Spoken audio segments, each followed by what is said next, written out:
velocidade para a velocidade do radar. Não é pouco impressionante o que está acontecendo no mundo de uma maneira geral. Porém, a inteligência artificial vem com muitos riscos. Primeiro e mais óbvio, um risco sobre o mercado de trabalho. Muitos empregos irão desaparecer. Isso é um fato. E também é fato, novos empregos serão criados. Só que eles não combinam entre si. Os empregos que vão desaparecer são os empregos um pouco mais mecânicos, embora a inteligência artificial também vá afetar alguns trabalhos intelectuais, mas principalmente os trabalhos mais mecânicos. E, portanto, você não transforma um taxista em um programador de computação. Em princípio, você até pode recapacitá-lo, mas não é uma transição singela. Portanto, nós vamos ter um impacto em que as pessoas vão ficar sem trabalho e aí vão precisar de amparo de redes sociais, redes de proteção social e de capacitação. E novos empregos estarão sendo criados no mundo da inteligência artificial.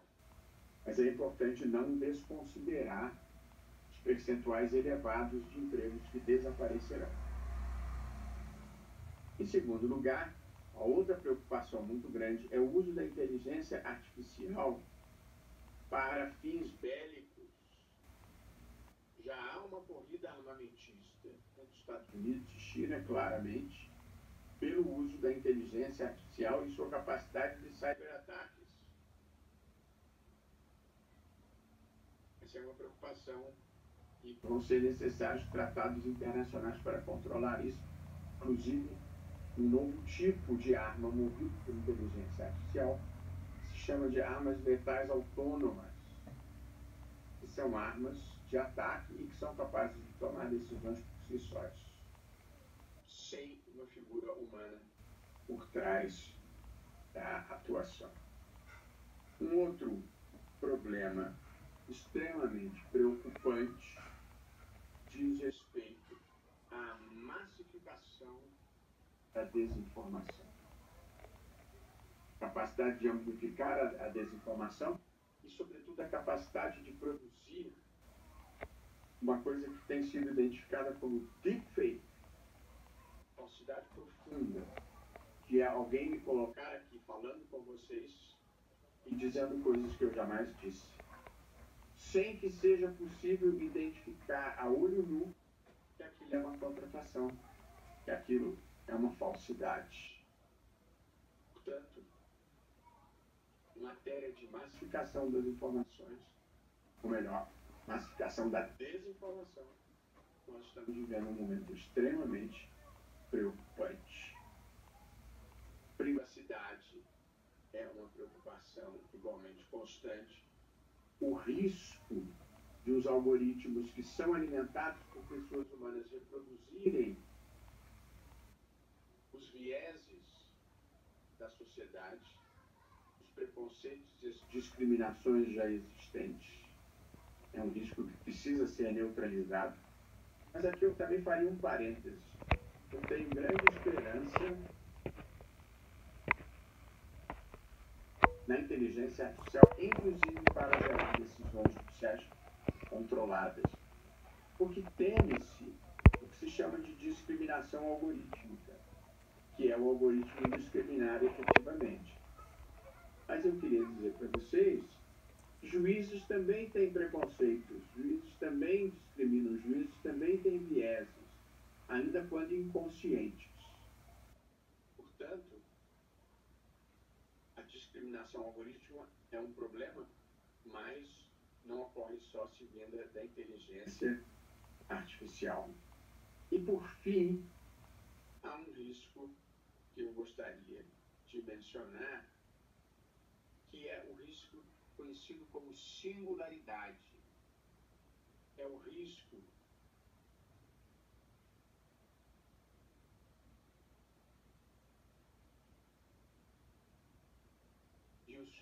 que os computadores, a inteligência artificial, ela não tem consciência de si própria. Ela não tem vontade. Ela não tem discernimento do que é certo ou do que é errado. Ela não tem intuição do que é o bem e do que é o mal. Ela não tem sequer senso comum. Ela se move, como eu disse ao início, por informações, dados e objetivos com que é alimentada por pessoas humanas. Há um temor de que elas possam desenvolver ao longo do tempo consciência de si próprias, possam desenvolver vontade própria, possam adquirir mobilidade como os robôs já terão. E aí há um perigo. E se tiverem consciência de si mesmas e vontade própria e mobilidade, há um risco real de que os computadores unidos de inteligência artificial é que vão dominar a condição humana e não vice-versa. Porque tem uma capacidade de processar muito mais informação em velocidade muito maior.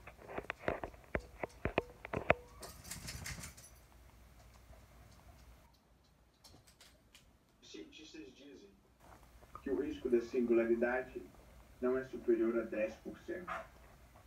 Eu tive uma certa tranquilidade até que li um texto do Yuval Noah Harari em que ele fazia a pergunta fatídica: você entraria num avião se o engenheiro que o projetou dissesse que há 10% de chance de ele cair?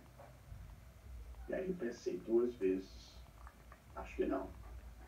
Acho que a maioria das pessoas não entraria nesse avião. Portanto, o risco não é irrisório de que os computadores ganhem consciência. E essa preocupação aumentou à vista de um experimento que impressionou muito os cientistas, que foi um experimento chamado AlphaZero, em que houve há muitos anos um computador chamado Deep Blue, que a IBM treinou para jogar xadrez. Ensinou todas as aberturas possíveis, ensinou uma grande quantidade de jogadas possíveis, e esse computador ganhou algumas partidas do mestre de xadrez, Kasparov. A experiência do AlphaZero foi um pouco diferente. Eles só ensinaram as regras do jogo. Não ensinaram nenhuma jogada, nem ensinaram nenhuma abertura específica do xadrez.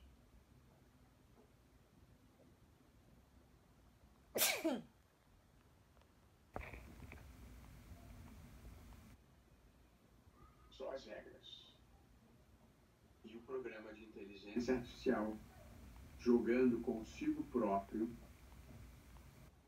repetidamente, depois passou a jogar com grandes mestres e ganhou todas as partidas, fazendo jogadas e aberturas que não foram ensinadas, e algumas tão originais que ninguém nem tinha pensado.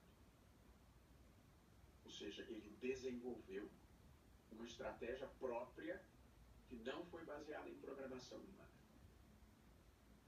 Portanto, essa capacidade de aprendizado, expressão em inglês machine learning, aprendizado de máquina, hipoteticamente pode levar à singularidade, ganho de consciência por parte dos computadores. E aí eles é que tomariam conta do mundo. A inteligência artificial também precisa ser regulada. Só que a velocidade da transformação dificulta muito a regulação adequada. Veja Veja a velocidade da transformação no mundo em que nós estamos vivendo. O telefone fixo, aquele pretão que a gente colocava numa mesinha com destaque na sala de jantar de casa, que os mais novos não conhecem, ele levou, e que a gente declarava no imposto de renda, tão caro que custava, ele levou. Professora Ana Paula, a senhora assinou com a cabeça assim, mas não é do seu tempo. É sim, professor, do tempo que investiu em linhas telefônicas e linha telefônica entrava em inventário. É isso mesmo. Eu quando voltei, vou dar isso cronologicamente, eu fui estudar fora e voltei para o Brasil em 1990. E aí eu voltei, estava começando a minha vida, eu tinha um carro, um apartamento que eu estava comprando em 60 meses e um telefone. E era uma época de moeda fraca, então a gente dolarizava tudo. O meu carro tinha custado $9.000 e o meu telefone $8.000. Portanto, o telefone custava quase o preço de um carro. Esse pretão que a professora Ana Paula já leu na literatura e sabe que existiu. Mas a verdade é que ele levou 75 anos para chegar a 100 milhões de usuários. O telefone fixo levou 75 anos para chegar a 100 milhões de usuários. O telefone celular levou 16 anos para chegar a 100 milhões de usuários.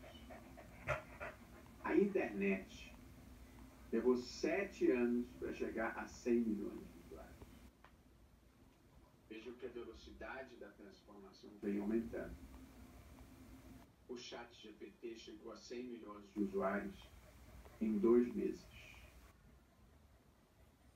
Esse é o impacto das novas tecnologias sobre o mundo em que nós estamos vivendo. E é uma das causas da dificuldade de regulação da inteligência artificial. A transformação ocorre de maneira muito profunda e muito rápida. E, portanto, só o que se consegue regular são os grandes princípios.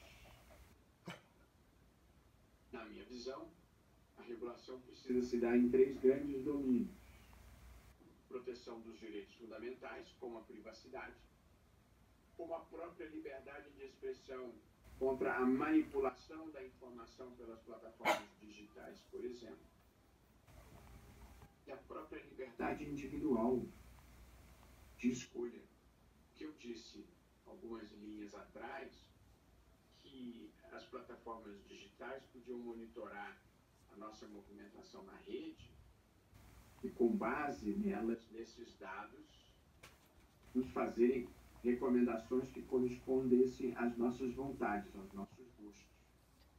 Mas agora especula-se mais.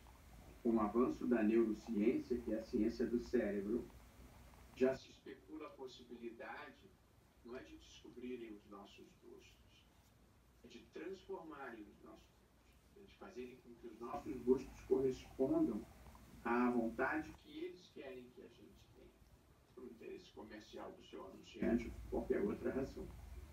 Portanto, é preciso proteger direitos fundamentais. E no mundo, não só da inteligência artificial, mas da reforma tecnológica, da revolução tecnológica em geral, há novos direitos fundamentais, como, por exemplo, a inclusão digital. Uma criança que hoje não tem acesso à internet, ela ficará para trás na sua capacidade de conhecimento. Em segundo lugar, é preciso regular para proteger a própria democracia contra a massificação da desinformação, aí incluindo o deepfake, contra os discursos de ódio, que no fundo são antidemocráticos porque visam excluir a participação igualitária de algum grupo da sociedade.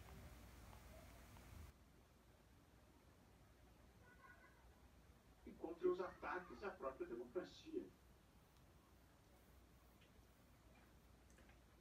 Em terceiro lugar, é preciso regular a inteligência artificial assegurar uma governança com um mínimo de transparência,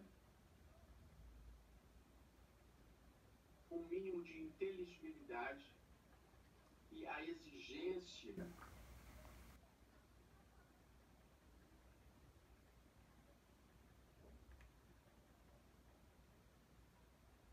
de supervisão humana.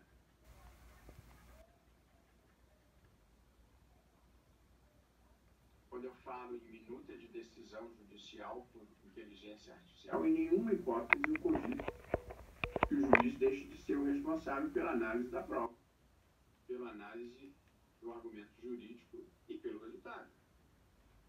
Apenas ele pode ser auxiliado nesse processo pela inteligência artificial. Portanto, é preciso regular a inteligência artificial. Eu, antes de abrir para alguma pergunta que possa haver, professora, eu queria encerrar esse nosso passeio por essas demandas por um constitucionalismo digital que tem que nos proteger não apenas em face do Estado, mas em face de potências privadas das novas tecnologias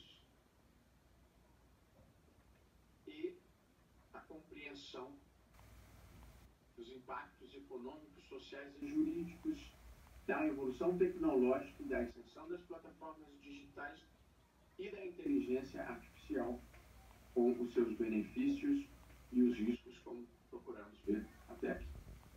Mas nesse mundo e com todas as modernidades, a condição humana ainda precisa buscar e deve viver em função dos mesmos valores milenários que vêm desde a antiguidade, desde a Grécia, desde os primeiros documentos religiosos, que são o bem, a justiça e a dignidade humana.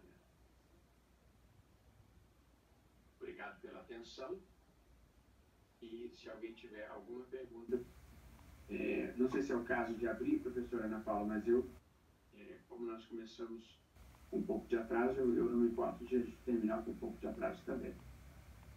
Perfeito, professor. Muito obrigada. Exposição brilhante, cativante, como sempre tem sido suas aulas.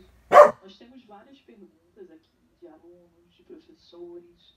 A nossa audiência está aí por todo o Brasil. Eu não paro de receber professores, coordenadores mandando fotos das suas salas, transmitindo a aula ao vivo, né, das salas do Brasil inteiro. A primeira foto que eu recebi aqui foi de uma professora de Feira de Santana, na Bahia. Assim, os alunos estavam lá sentadinhos nas suas cadeiras assistindo a sua live. Professor, quando a gente falou, né, sobre a abertura dessa aula pública, alunos dos cursos de tecnologia da informação se animaram muito em participar. Então, dentro desse público que nós temos hoje assistindo pelo YouTube, nós temos também não apenas alunos de direito, mas também diversos alunos da graduação dos cursos de tecnologia da informação. Bem, como essa é uma aula pública, lá no YouTube as pessoas estão assistindo apenas como ouvinte, na nossa turma, né, que é bem animada, nós temos diversas perguntas. Eu vou fazer o seguinte, eu vou ler, vou pedir, né, se o colega que estiver aqui quiser ler a sua pergunta, até para que vocês também possam ter um minutinho de voz aqui, todos que queiram participar, porque eles ficam muito animados com essa participação. Eu vou ler as duas perguntas, vou permitir a pergunta dos dois professores e também dos alunos. A primeira pergunta, muitas se emaranham nos questionamentos muito semelhantes, né? Eu vou dar uma lida aqui, vou pedir para a Keila, não sei se a Keila está aqui. Keila, você está aqui conosco, você quer ler a sua pergunta? Depois eu passo para um docente, e depois eu leio mais de uma pergunta e passo para outro docente. Keila, você falou sobre uma pergunta sobre a questão da prevenção de ataques, da contra-inteligência. Pode ficar à vontade para ler.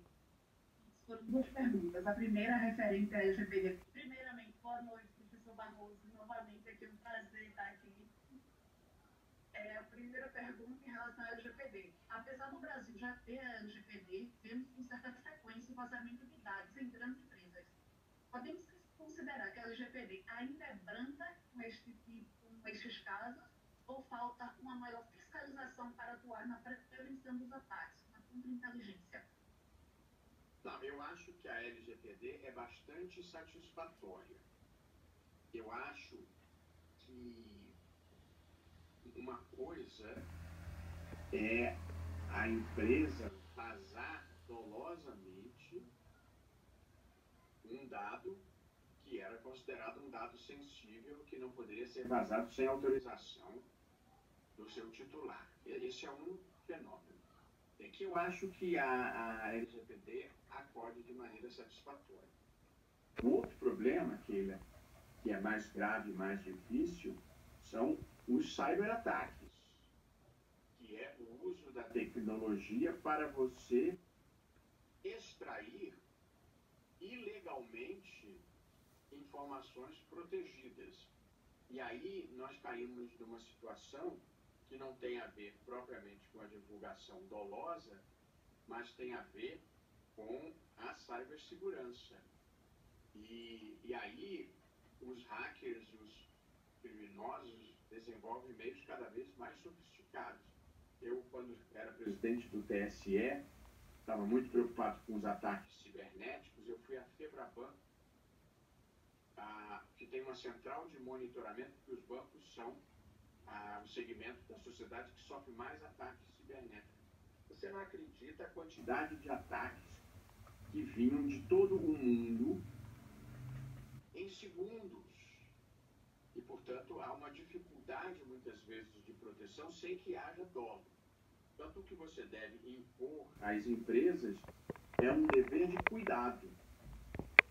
Mas ninguém pode atirar cegamente a primeira pedra, porque já derrubaram o site por 2 ou 3 dias do Superior Tribunal de Justiça.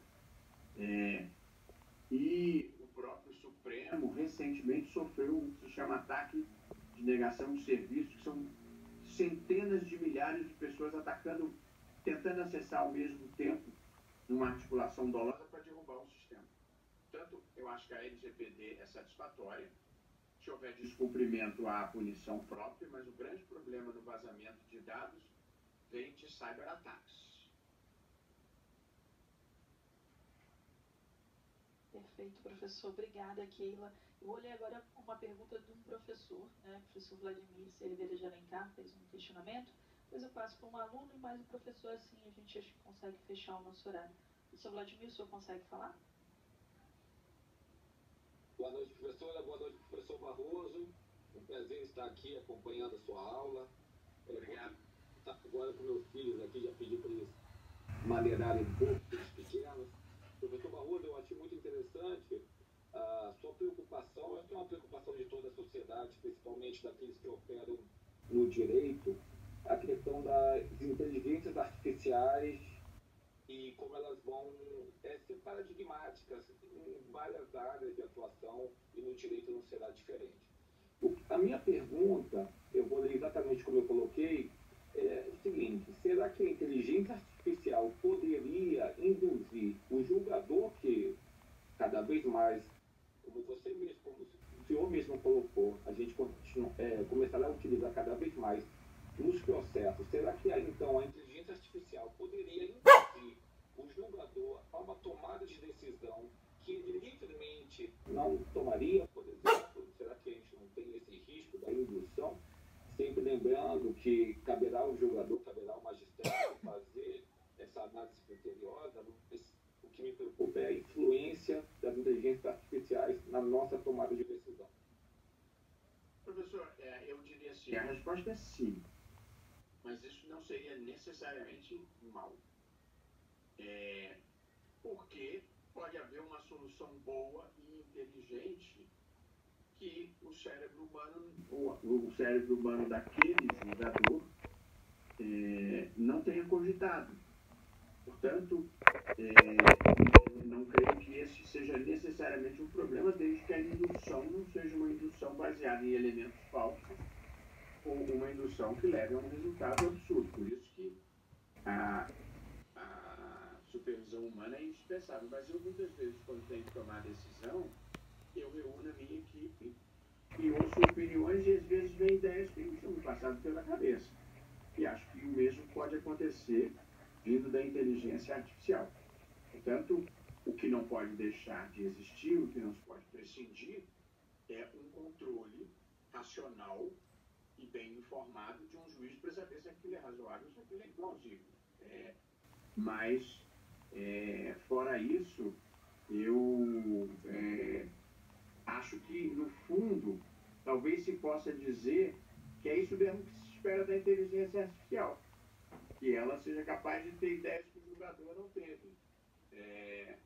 Acho que a sua preocupação é legítima, mas acho que isso pode ser usado para bem e para mal, e é a supervisão humana que tem que fazer esse controle. Muito obrigado, professor. Perfeito. Vou passar agora a pergunta da Franciele Silveira. Franciele, você consegue ler sua pergunta ou mesmo ler? Oi, sim, boa noite. Tudo bem? É um prazer ver o senhor. Posso ler sim. A pergunta é a seguinte. Até que ponto as legislações de segurança cibernética devem interferir na privacidade individual e nos direitos fundamentais para proteger a sociedade contra essas ameaças digitais? Franciele, existe em direito um conceito muito importante, que é o de proporcionalidade. Existe um conceito que é o de proporcionalidade, e que ele se aplica, sobretudo, quando se trata de restrição a direito. Portanto, o que significa a proporcionalidade dito de uma maneira simples? A proporcionalidade envolve basicamente 3 testes. Quando você vai restringir um direito, nesse caso que você mencionou, o direito de privacidade, você faz um primeiro teste para saber se a medida que você está tomando é adequada para realizar o fim que você quer obter. Se for, você passa para a segunda etapa. Então, nós estamos aqui fazendo um controle da validade, da legitimidade de uma determinada interferência com um direito fundamental. Primeira providência é saber se aquela medida é adequada. Se ela for adequada, você passa para a segunda etapa, que é saber se aquela medida é necessária. Significa dizer se não há um excesso, se não há uma forma menos invasiva ou menos comprometedora de um direito fundamental de realizar o mesmo objetivo. Se não houver, você passa para a terceira fase, que se chama proporcionalidade em sentido estrito. E aí você vai aferir o custo-benefício daquela medida. É o que se chama de ponderação.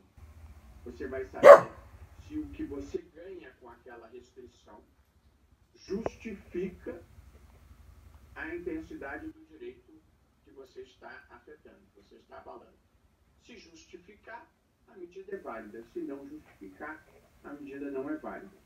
Portanto, isso vale para as medidas de cibersegurança que afetam a privacidade. Eu não quero. Muito obrigado. Já estou bem. Já estou acabando. Obrigado. Perfeito. Ok, Franciele. Perfeito, obrigada. Perfeito, professor. Muito obrigada. Eu vou fechar aqui com a pergunta do professor Suter, que é um professor que está aqui também compartilhando conosco essa aula. Professor Suter, o senhor consegue ler? Eu faço a leitura aqui da sua pergunta, professor. Boa noite, professora Ana Paula. Boa noite, professor Barroso. Consigo sim, professor. Boa noite a todos. Primeiramente, é um prazer e uma honra estar dividindo esta sala virtual com o Vinícius e com todos que aqui estão. Professor, diante do que o senhor nos trouxe essa noite, parabéns pela exposição, muito esclarecedora, muito provocadora, na verdade, né, nos faz refletir bastante sobre o tema. Nós sabemos que os avanços tecnológicos não têm volta. Nós sabemos que a inteligência artificial está inserida, como o senhor demonstrou aqui, em vários exemplos. E dentro dessa perspectiva, na visão do senhor, dos seus saberes, como conseguir conciliar a necessidade do uso, né, desses algoritmos em plataformas digitais, por exemplo, e aí ao mesmo tempo nós preservarmos, né, a liberdade de expressão, que é algo que o senhor trouxe aqui também, e também a questão dos dados pessoais. É mais também para que a gente possa refletir um pouquinho sobre este contexto, os nossos alunos aí tentar identificar um pouco no seu olhar como conciliar, né, esses antagonismos que nós estamos vivendo hoje. O senhor já adiantou a questão da regulamentação, né? Algumas questões, mas era mais ou menos isso, professor. Professor Suter, não é fácil. É claro que existem áreas de certeza positiva e de certeza negativa.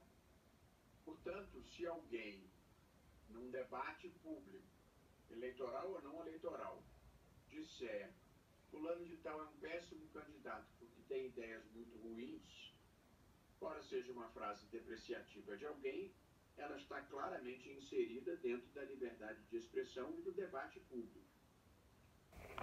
Portanto, haveria... Agora, se alguém disser que o candidato fulano de tal foi condenado por pedofilia, essa é uma informação objetiva. Ou foi ou não foi. E se não for verdade, a liberdade de expressão não protege essa afirmação. Nós estamos diante de uma afirmação falsa. Eu tenho um exemplo de certeza positiva e de certeza negativa. Um exemplo, o primeiro, claramente é protegido pela liberdade de expressão e claramente não é protegido pela liberdade de expressão. Entre um extremo e outro, é preciso reconhecer que há uma faixa de incerteza muito grande.